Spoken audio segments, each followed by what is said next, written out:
Hello friends, कैसे हो? जी के 2020 यूट्यूब चैनल में आप सभी दोस्तों का हार्दिक स्वागत है। भारत की भूगोल यानी कि इंडियन ज्योग्राफी में आज हम 4 महत्वपूर्ण टॉपिक की बात एक ही वीडियो में करने वाले हैं। और आप चाहे कोई भी एग्जामिनेशन की प्रिपरेशन कर रहे हैं, लेकिन आपके सिलेबस में यदि इंडियन ज्योग्राफी है तो हमारे इस वीडियो से आपको निश्चित तौर ही मदद मिलने वाली है।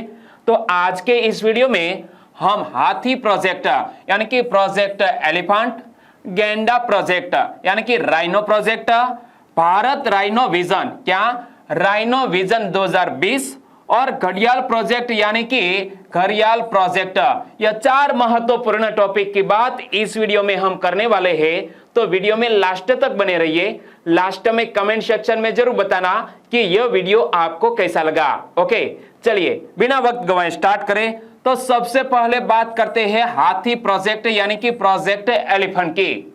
हमारे भारत देश में हाथी को संरक्षण प्रदान करने के लिए यह प्रोजेक्ट लागू किया गया था हमारी केंद्र सरकार के द्वारा। भारत सरकार ने हाथियों के संरक्षण के लिए हाथी प्रोजेक्ट फरवरी 1992 में आरंभ किया था। यहां से क्वेश्चन निकल सकता है कि भारत सरकार ने हाथियों के संरक्षण के लिए प्रोजेक्ट एलिफेंट कब लॉन्च किया था? फरवरी 1992 में। और इस प्रोजेक्ट का प्रमुख उद्देश्य क्या है? हाथियों की विद्यमान संख्या को संरक्षित करने के लिए राज्यों को सहायता प्रदान करना तथा प्राकृतिक आवासों में हाथियों की चिन्हित संख्या की दीर्घकालीन उत्तरजीविता को सुनिश्चित करना।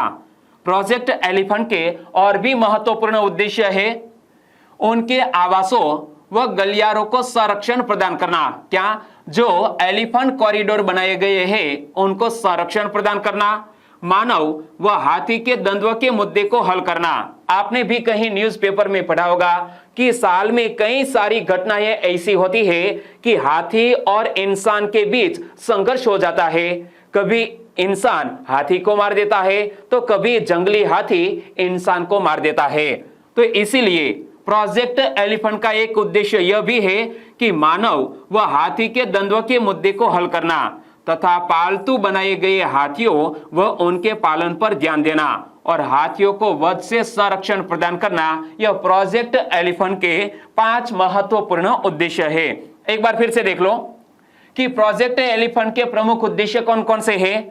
हाथियों की विद्यमान संख्या को संरक्षित करने के लिए राज्यों को सहायता प्रदान करना तथा प्राकृतिक आवासों में हाथियों की चिन्हित संख्या की दीर्घकालीन उत्तरजीविता को सुनिश्चित करना, उनके आवासों व गलियारों को संरक्षण प्रदान करना, मानव व हाथी के द्वंद्व के मुद्दे को हल करना, पालतू बनाए गए हाथियों व उनके पालन पर ध्यान देना और हाथियों को वध से संरक्षण प्रदान करना। यह प्रोजेक्ट एलिफेंट के महत्वपूर्ण उद्देश्य मैंने 2 बार पढ़े। चलिए अब एक क्वेश्चन आपकी स्क्रीन पर है।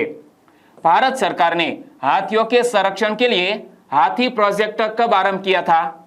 हमारे भारत देश की सरकार ने हाथियों के संरक्षण के लिए प्रोजेक्ट एलिफेंट कब लॉन्च किया था? फरवरी 1992 में। तो सही आंसर बनेगा ऑप्शन बी। और इस परियोजना को 17 राज्यों में लागू किया गया। यह प्रोजेक्ट एलिफेंट को हमारे भारत देश के 17 राज्यों में लागू किया गया जहां पर हाथियों की जनसंख्या पाई जाती है। और यह 17 राज्यों में कौन कौन से राज्य शामिल है? तो आंध्र प्रदेश, अरुणाचल प्रदेश, असम, छत्तीसगढ़, झारखंड, कर्नाटक, केरल, मणिपुर, महाराष्ट्र, मेघालय, नागालैंड, ओडिशा, तमिलनाडु, त्रिपुरा, उत्तराखंड, उत्तर प्रदेश एवं पश्चिम बंगाल, यह 17 राज्यों में प्रोजेक्ट एलिफेंट लागू किया गया है। हम मैप के जरिए 17 राज्यों को पहचानने की कोशिश करेंगे। चलिए मेरे साथ साथ पहचानो। एक कौन सा राज्य है?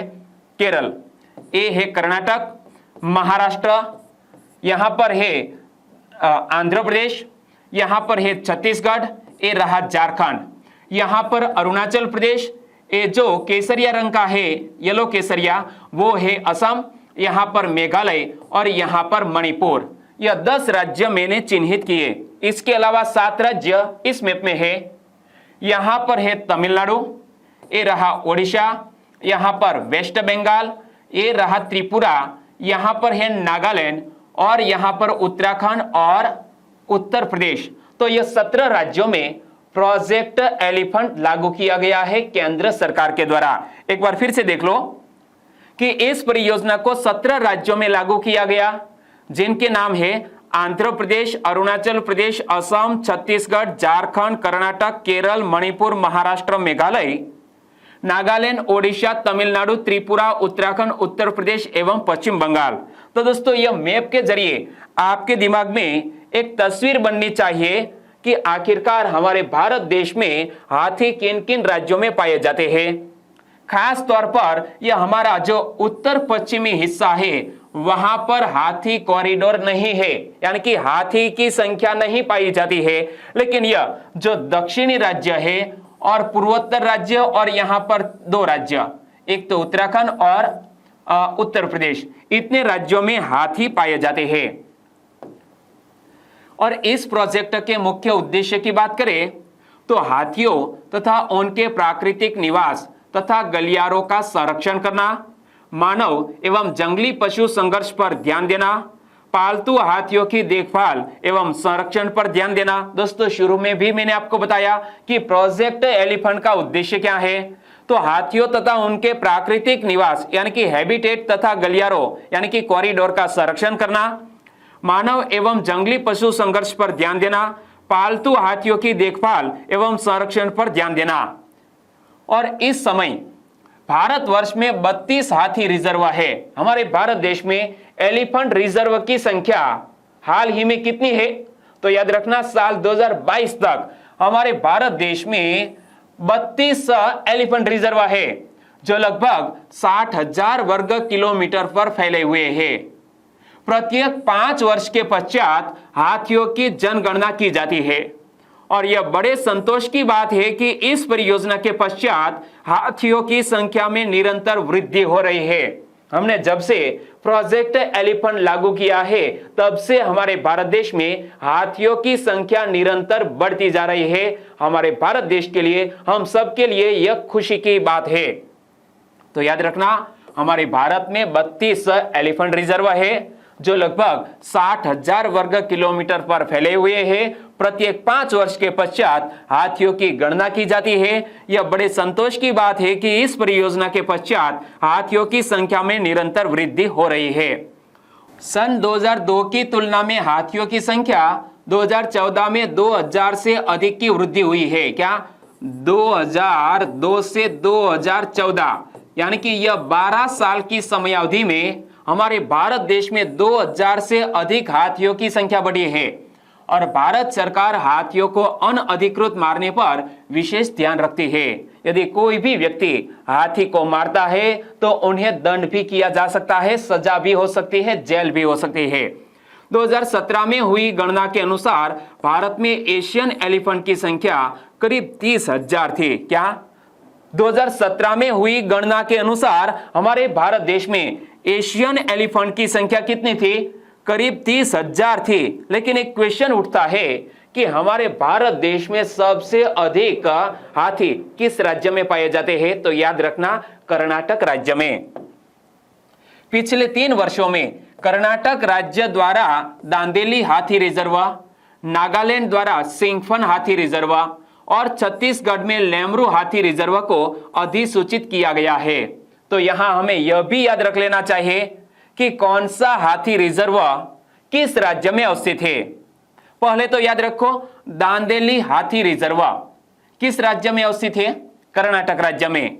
यह सिंगफन हाथी रिजर्व नागालैंड राज्य में अवस्थित है और लेमरू हाथी रिजर्व छत्तीसगढ़ राज्य में अवस्थित है।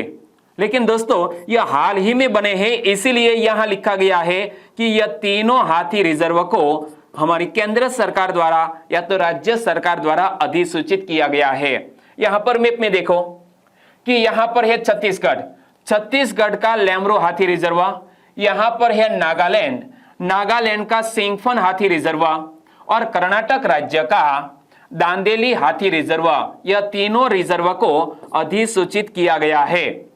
आंसर बताइए, भारत का सबसे बड़ा हाथी रिजर्व कौन सा है? हमारे भारत देश का सबसे बड़ा हाथी रिजर्व कौन सा है? याद रखना मैसूर हाथी रिजर्व हमारे भारत देश का सबसे बड़ा हाथी रिजर्व है। एक और क्वेश्चन, भारत का पहला हाथी रिजर्व कौन सा था? भारत का पहला हाथी रिजर्व कौन सा है? तो हमारे भारत देश का पहला हाथी रिजर्व है सिंहभूम हाथी रिजर्व। क्या? सिंहभूम हाथी रिजर्व भारत देश का पहला हाथी रिजर्व है। और मैं आपसे पूछना चाहूंगा कि यह सिंहभूम हाथी रिजर्व किस राज्य में अवस्थित है? नीचे कमेंट सेक्शन में जरूर बताना। सबसे अधिक हाथी किस राज्य में पाए जाते हैं? बताइए, सबसे अधिक हाथी किस राज्य में पाए जाते हैं? कर्नाटक राज्य में तकरीबन 6049 हाथी कर्नाटक राज्य में है। और हाथियों की संख्या के मामले में दूसरे स्थान पर है असम। तो याद रखना, सबसे अधिक हाथी किस राज्य में है? कर्नाटक राज्य में। एक बार तीनों क्वेश्चन को फिर से रिपीट कर लेते हैं। भारत का सबसे बड़ा हाथी रिजर्व मैसूर हाथी रिजर्व, भारत का पहला हाथी रिजर्व सिंहभूम हाथी रिजर्व, और सबसे अधिक हाथी की संख्या कर्नाटक राज्य में है। आगे दोस्तों, गैंडा प्रोजेक्ट यानी कि राइनो प्रोजेक्ट की बात करें। हमने अब तक एलिफेंट के बारे में पढ़ा, अब हम राइनो के बारे में पढ़ने वाले हैं। और एक ही वीडियो में आपको 4 महत्वपूर्ण प्राणी के संरक्षण को लेकर हमारी केंद्र सरकार ने जो प्रोजेक्ट लॉन्च किए हैं उनकी बात कर रहा हूं। और यह सभी एग्जामिनेशन के लिए हेल्पफुल है, क्योंकि आपके सिलेबस में इंडियन ज्योग्राफी है, तो हमारी वीडियो से आपको मदद मिलेगी। और अभी तक आपने हमारी चैनल को यानी कि जीके 2020 चैनल को सब्सक्राइब नहीं किया है तो प्लीज सब्सक्राइब कर लीजिए और पास में जो बेल आइकन है उसे भी प्रेस कर दीजिए, क्योंकि आने वाले हर एक ऐसे नए वीडियो की अपडेट आपको मिलती रहे। चलिए स्टार्ट करें आगे।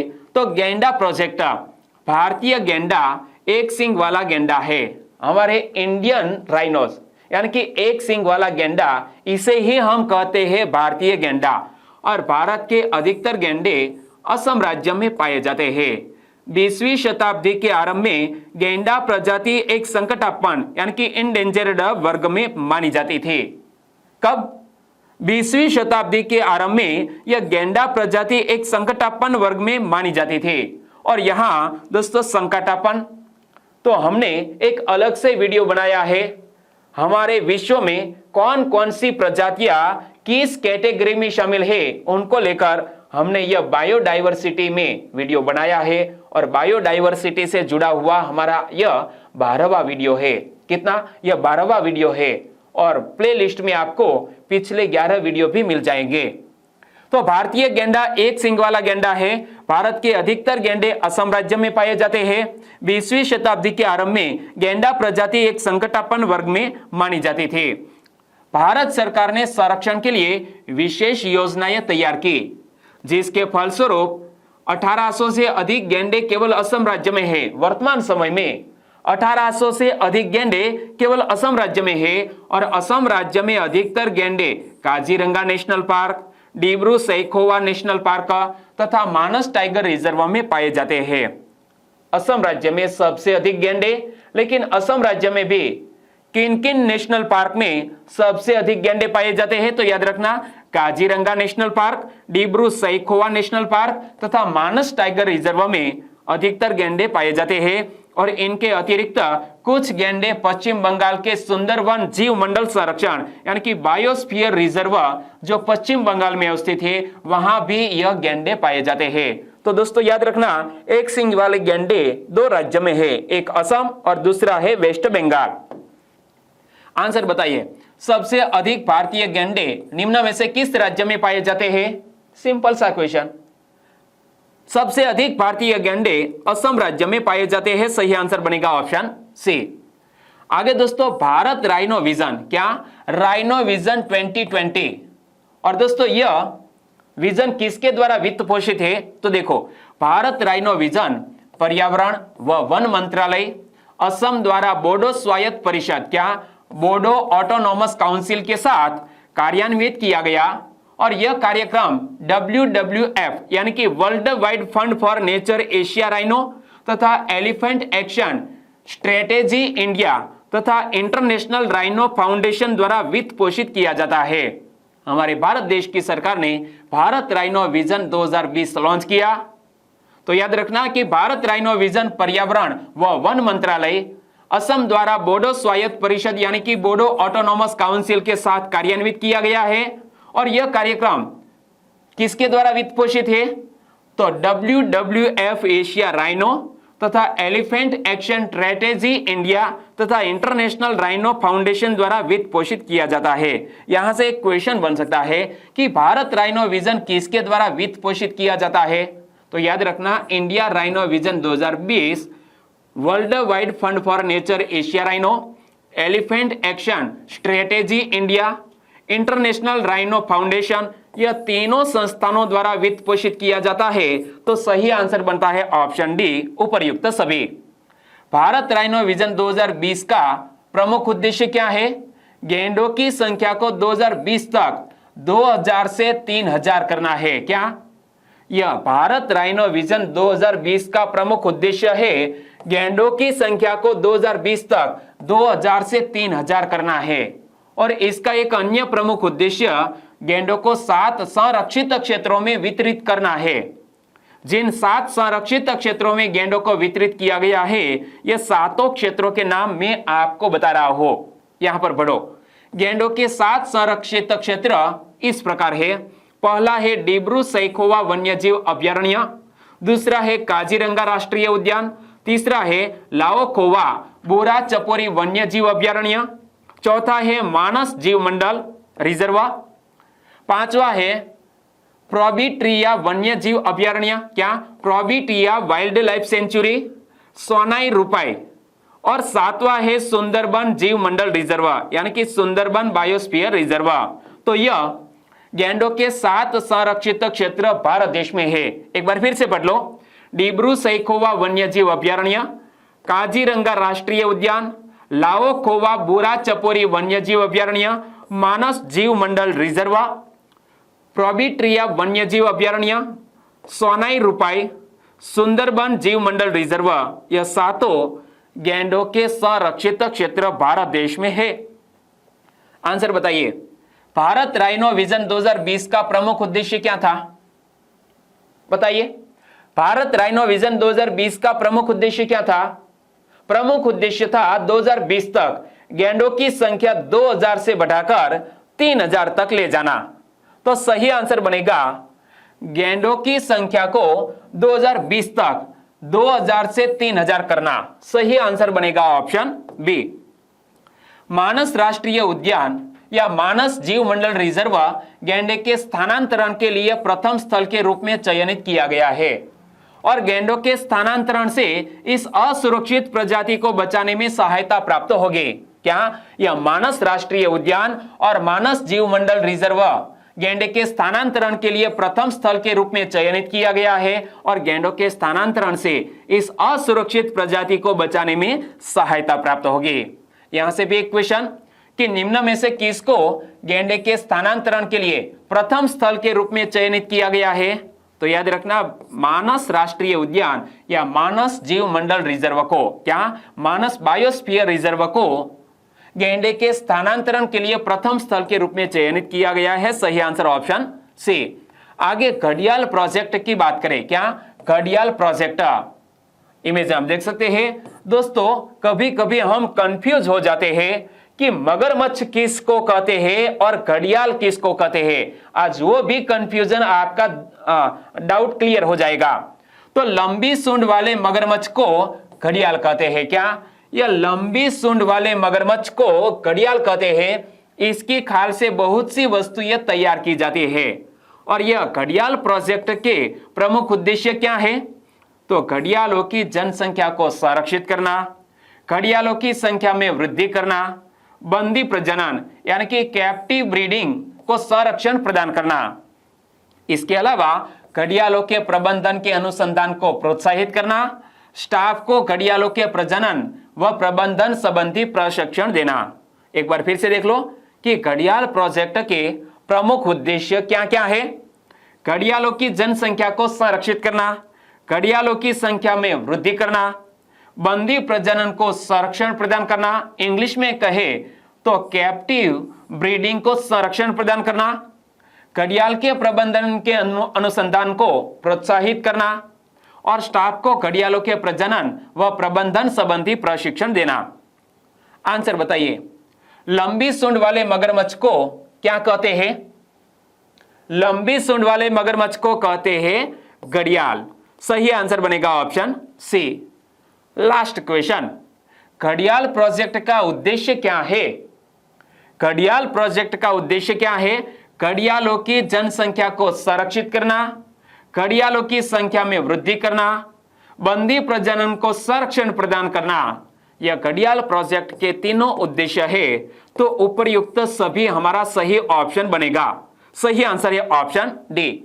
वीडियो को खत्म करते हैं। यह शॉर्ट वीडियो में भी मैंने कई सारी जानकारी आपको प्रोवाइड की और जो भी इंपॉर्टेंट क्वेश्चन निकल सकते थे वो भी आपके सामने रखने की कोशिश की। वाकई में यह वीडियो आपको अच्छा लगा, हेल्पफुल लगा तो प्लीज इस वीडियो को लाइक करें और आपके दोस्तों को फेसबुक, व्हाट्सएप या टेलीग्राम के जरिए इस वीडियो के लिंक शेयर करना मत भूलिएगा। बस छोटी सी उम्मीद के साथ वीडियो खत्म करते हैं। आपका दिन शुभ रहे। टेक केयर एंड जय हिंद।